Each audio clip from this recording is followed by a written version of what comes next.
2-3 రోజులు ఏదైతే పని మీ ఇందాక మీకు చెప్పిన కలెక్టర్ చెప్పిన ఆ 2-3 రోజుల్లో చెక్కులు వాళ్ళ చేతిలో అందాలి.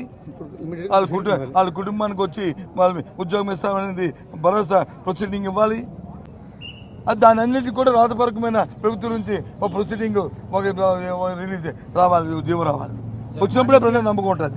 కొద్ది రోజులుగా విశాఖలో వరుస ప్రమాదాలు జరుగుతూ వస్తున్నాయి సార్, ఏ రకంగా చూడొచ్చు అంటే ప్రమాదాలు జరుగుతున్నదాన్ని ప్రభుత్వాలు ఏంటంటే ఎందుకు వస్తుంది ప్రమాదం, ఆ ప్రమాదాన్ని దానికి ఉన్న ఏ కారణం వల్ల వచ్చింది, దాన్ని ఏ విధంగా మనం అరికట్టాలి అనేది దృష్టి పెడితే అవన్నీ అయిపోతాయి. జరిగితే జరిగింది అని నిర్లక్ష్యం ఉంటే ఒక దాని తర్వాత రెండో వస్తుంది. ఇమీడియట్ ఇప్పుడు ఉంది దీని ఇంతకుముందు ఎల్జీ ప్రాబ్లం జరిగింది, వెంటనే సేఫ్టీ ఆడిట్ జరగాలన్నాం, పెట్టాము, వెంటనే అందరికీ జీవో ఇష్యూ చేసాము, కమిటీలు వేసాము. ఇప్పుడు సాక్షాత్తు ఉన్న నీరవ్ కుమార్ ప్రసాద్ ఎవరైతే సిఎస్గా ఉన్నారో ఆయనే అప్పుడు సెక్రటరీ, ఆయన ఆధ్వర్యంలో వేసాము, ఆయనే చూడమని చెప్పాము, ఆయనే పర్యవేక్షణాధికారి, ఆయనతో చేయించాము. ఇప్పుడు అలాగే చేస్తే ఆటోమేటిక్ తగ్గుతుంటాయి.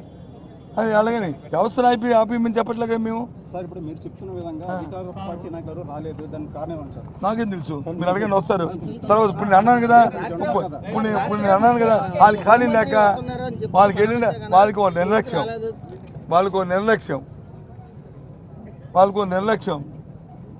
నిన్న జరిగిన ఎన్నికల్లో వాళ్ళకి వచ్చిన ఈ చూసి ఏ రకంగా తెచ్చుకున్నారు అవి చూసి వాళ్ళకి వచ్చి ఎక్కడున్న వచ్చి అక్కడ లేవు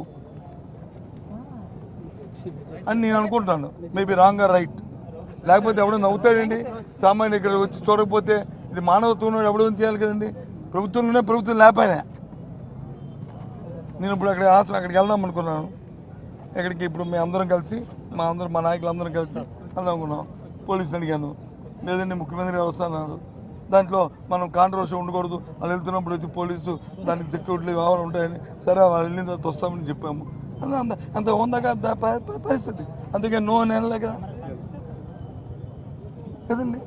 అది సాంప్రదాయం. అది పద్ధతి. ఎవరు దేనివల్ల వ్యవస్థకి ఏది జరిగినా వ్యవస్థకి నష్టం జరగకూడదు. వ్యవస్థను కాపాడుకొని చేయాలి, ప్రజలకు నమ్మకం కలగాలి. పర్వాలేదు, ఈ వ్యవస్థ ఈ ప్రభుత్వాలు ఉన్నాయి, పర్వాలేదు. ప్రభుత్వం అంటే వ్యవస్థ మీద నమ్మకం పోతే ఎలాగా? అది పోయింది ఎడుపు, అది చూస్తే అది ఆత్రాలు చూస్తే